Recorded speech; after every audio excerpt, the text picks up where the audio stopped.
लोकसभा निर्वाचन के दृष्टिगत सीमावर्ती जनपदों के आबकारी अधिकारियों के साथ हुई बैठक। पराली प्रबंधन के कृषि यंत्रों के लिए आवेदन 14 फरवरी से 28 फरवरी तक।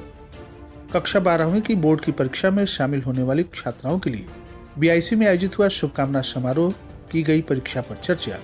और श्री राम महायज्ञ के चौथे दिन श्री राम जन्मोत्सव की कथा पर झूमे श्रद्धालु। नमस्कार, प्रज्ञा टाइम्स के साथ मैं आर.के. भट्ट।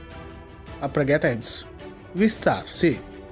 जिला आबकारी अधिकारी ने बताया कि आगामी लोकसभा चुनाव 2024 के मद्देनजर विभागीय निर्देशानुसार बिहार राज्य के सीमावर्ती जिलों गोपालगंज, सिवान, पश्चिमी चंपारण तथा उत्तर प्रदेश के सीमावर्ती जिलों देवरिया, कुशीनगर तथा महाराजगंज के आबकारी अधिकारियों के साथ समन्वय बैठक पटौना स्थित आबकारी कार्यालय कुशीनगर में 16 फरवरी को आयोजित की गई, जिसमें उत्तर प्रदेश के सीमावर्ती जिलों के जिला आबकारी पदाधिकारियों तथा बिहार के जिला स्तरीय मद्य निषेध पदाधिकारियों की उपस्थिति रही। बैठक के दौरान अविनाश प्रकाश, अधीक्षक मद्य निषेध सिवान बिहार, अमृतेश कुमार, अधीक्षक मद्य निषेध गोपालगंज बिहार, मनोज कुमार, अधीक्षक मद्य निषेध पश्चिमी चंपारण बिहार, अनिल कुमार भारती, जिला आबकारी अधिकारी देवरिया, वैभव कुमार यादव, आबकारी निरीक्षक महाराजगंज, अनिल कुमार सिंह, आबकारी निरीक्षक क्षेत्र 5 खड्डा कुशीनगर, अरुण कुमार यादव, आबकारी निरीक्षक क्षेत्र 2 कसिया कुशीनगर, विनय कुमार सरोज, आबकारी निरीक्षक क्षेत्र 6 कप्तानगंज कुशीनगर, अभिषेक चौहान, आबकारी निरीक्षक क्षेत्र 4 तमकुहीराज कुशीनगर, श्रीमती निर्धारिणी पांडे, आबकारी निरीक्षक क्षेत्र 1 पटौना कुशीनगर उपस्थित रहीं। बैठक में बिहार के सीमावर्ती जिला के 5 किलोमीटर के अंदर सभी प्रकार के शराब की दुकानों के नाम तथा अवस्थिति की सूची तथा संबंधित सभी दुकानों के विगत वित्तीय वर्ष एवं आलोच्य वर्ष का मासिक औसत बिक्री तथा विगत 3 माह का औसत बिक्री मासिक संबंधित सूचना प्रारूप में उपलब्ध कराई गई। वंडरवार शराब की अधिकतम खुदरा मूल्य की सूची उपलब्ध कराई गई। साल भर के अवैध विदेशी मुद्रा की जब्ती का भी विवरण हस्तगत कराया जाना। उत्तर प्रदेश से संबंधित गिरफ्तार अभियुक्तों की सूची उपलब्ध कराई गई। अवैध शराब के कारोबारियों से संबंधित सूचना आदान प्रदान करने तथा उनके विरुद्ध कार्रवाई करने पर आपसी सहमति बनी। बैठक में सीमा पर विशेष चौकसी बरतने तथा मादक द्रव्यों के तस्करों पर पैनी नजर रखने और सख्त कार्रवाई करने की रणनीति पर सहमत बनी। सीमावर्ती जिले के सटे अवैध शराब के भंडारण तथा निर्माण क्षेत्रों पर सतत निगरानी, कार्रवाई तथा संयुक्त रूप से छापेमारी करने का निर्णय लिया गया। सीमावर्ती मुख्य मार्ग, ग्रामीण मार्ग तथा नदी मार्ग पर विशेष ध्यान रखने पर बल दिया गया। उप कृषि निदेशक आशीष कुमार ने सभी किसान बंधुओं को अवगत कराया कि promotion of agriculture mechanization for in situ management of crop रेडिज्यू CRM योजना के अंतर्गत पराली प्रबंधन के कृषि यंत्रों के आवेदन वर्ष 2024-25 हेतु बुकिंग 24 फरवरी को अपराह्न 3 बजे से प्रारंभ है, जो दिनांक 28 फरवरी रात्रि 12 बजे तक की जाएगी। बुकिंग विभागीय दर्शन पोर्टल www.agriculture.up.gov.in पर यंत्र अनुदान हेतु टोकन निकालने लिंक पर क्लिक कर ऑनलाइन आवेदन किया जा सकता है। उन्होंने बताया कि समस्त प्रकार के फसल अवशेष प्रबंधन वाले कृषि यंत्रों पर अधिकतम 50% अनुदान मिलेगा।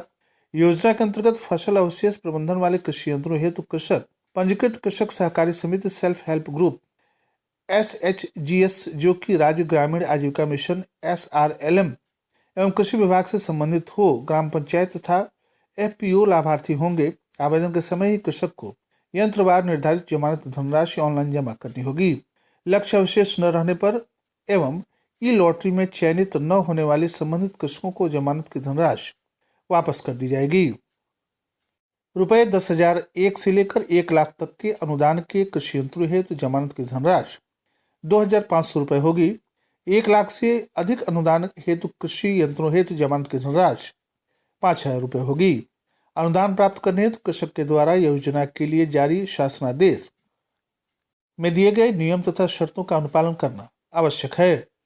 पटौना नगर के भारतीय इंटरमीडिएट कॉलेज में कक्षा 12वीं की छात्राओं के लिए विद्यालय के द्वारा समारोह आयोजित करते हुए आशीर्वाद के साथ साथ परीक्षा में सफलता अर्जित करने के टिप्स बताए गए।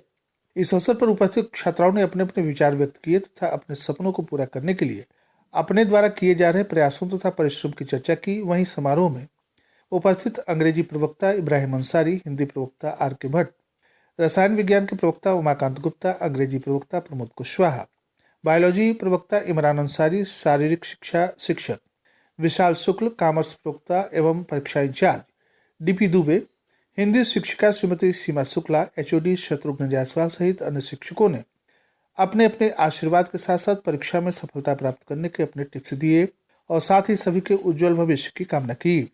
इसी क्रम में विद्यालय के प्रधानाचार्य नवेंदु भूषण कुशवाहा ने सफलता के पीछे के विभिन्न बिंदुओं पर विस्तार से प्रकाश डाला। उन्होंने कहा कि सफलता के लिए सबसे पहली आवश्यकता कठिन परिश्रम, दूसरा धैर्य, तीसरा विवेक है, परंतु इन सभी के साथ साथ अपने बड़ों, माता पिता और गुरुजनों का आशीर्वाद बहुत आवश्यक है। इसलिए आप सभी प्रयास करें कि आप कठिन परिश्रम के साथ साथ प्रश्न पत्रों को धैर्यपूर्वक पढ़ते हुए बिना घबराए विवेकपूर्ण तरीके से हल करें। हम सभी के आशीर्वाद सदैव आपके साथ हैं। विद्यालय परिवार की तरफ से इस अवसर पर विभिन्न पुरस्कारों की घोषणा की गई, जिसके अंतर्गत 90% से ऊपर अंक अर्जित करने पर रुपए 3,000, विद्यालय टॉप करने पर रुपए 5,000, जिले के टॉप 10 में सूची में अपना नाम दर्ज कराने पर रुपए 6,000, जिले के टॉप 3 में अपना स्थान सुरक्षित करने के लिए रुपए 10,000 तथा प्रदेश की सूची में आने पर पूरे वर्ष की फीस के साथ अन्य नगद पुरस्कार से सम्मानित करने की घोषणा की गई।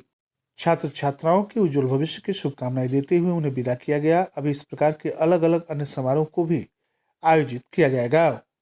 कसिया नगर स्थित श्री राम जानकी मठ मंदिर में 14वें वर्ष 10 दिवसीय श्री राम महायज्ञ के चौथे दिन शनिवार को श्री अवध बिहारी कुंज अयोध्या धाम से आए कथावाचक महंत गणेश दास जी महाराज ने श्री राम कथा की अमृत वर्षा करते हुए भगवान श्री राम के पृथ्वी पर अवतार के विभिन्न कारणों की चर्चा करते हुए कहा कि सनकादिकों के श्राप से राक्षस बने भगवान के पार्षद जय विजय की मुक्ति, जालंधर की पत्नी वृंदा से प्रभु को मिले श्राप का प्रभाव, महर्षि नारद से प्रभु को मिला श्राप, मनु महाराज के यहाँ पुत्र रूप में प्रभु के आने का आशीर्वाद आदि के कारण भगवान पृथ्वी पर अवतरित हुए। कथा के माध्यम से कथावाचक ने कहा कि भगवान को भक्तों के उद्धार हेतु पृथ्वी पर अवतरित होना पड़ता है। भक्त की भक्ति भावना को बंधन में बांध देती है। इस दौरान राम जन्मोत्सव की कथा पर समूचा पांडाल खुशी से झूम उठा तथा मंगलाचरण तथा सोहर होने लगे। इस दौरान यज्ञाचार्य रामजी पांडे की देखरेख में श्री राम महायज्ञ तथा अयोध्या धाम से पधारे संतों के द्वारा अखंड सीता राम नाम संकीर्तन चलता रहा। श्रद्धालु यज्ञ मंडप की परिक्रमा करते रहे। इस अवसर पर महंत त्रिभुवन शरण दास, व्यवस्थापक देवनारायण शरण, विष्णु शरण दास, परशुराम दास, रामदयाल पटेल, इंद्रासन प्रसाद, संत जी, सुरेश तिवारी, निशांत सिंह, टीसू पांडे, मणिप्रकाश यादव, आशुतोष शुक्ल, चंद्रिका शर्मा, डॉक्टर हरिओम मिश्रा, अनमोल तिवारी, राकेश शर्मा, शिव वर्मा, सुभाष दुबे, डॉक्टर मृत्युंजय ओझा, डॉक्टर आर.के. यादव, सुरेश पांडे, राकेश कुशवाहा, शिवम राय, अभिषेक श्रीवास्तव, हृदयांचल श्रीवास्तव, आलोक श्रीवास्तव, काशीनाथ सिंह, विपिन बिहारी श्रीवास्तव, संजय पांडे, रानी पांडे आदि उपस्थित रहे। उत्तर प्रदेश आरक्षी नागरिक पुलिस सीधी भर्ती लिखित परीक्षा को सकुशल संपन्न कराने के उद्देश्य से पुलिस अधीक्षक कुशीनगर धवल जायसवाल के द्वारा दोनों पालियों में परीक्षा स्थलों पर भ्रमण निरीक्षण कर कानून तथा सुरक्षा व्यवस्था हेतु आवश्यक दिशा निर्देश दिए गए। इसके अंतर्गत पुलिस अधीक्षक श्री जायसवाल के द्वारा किसानी स्नातकोत्तर महाविद्यालय तमकुही रोड, सेवरही जनपद कुशीनगर का भ्रमण किया गया। इसी क्रम में प्रथम पाली में उदित राणा स्नातकोत्तर महाविद्यालय पडरौना पर भी पुलिस अधीक्षक कुशीनगर ने पहुंचकर केंद्र पर उपस्थित अधिकारियों कर्मचारियों को आवश्यक निर्देश दिए। और अंत में सुर्खियां एक बार फिर। लोकसभा निर्वाचन के दृष्टिगत सीमावर्ती जनपदों के आबकारी अधिकारियों के साथ हुई बैठक। पराली प्रबंधन के कृषि यंत्रों के लिए आवेदन 14 से लेकर 28 फरवरी तक।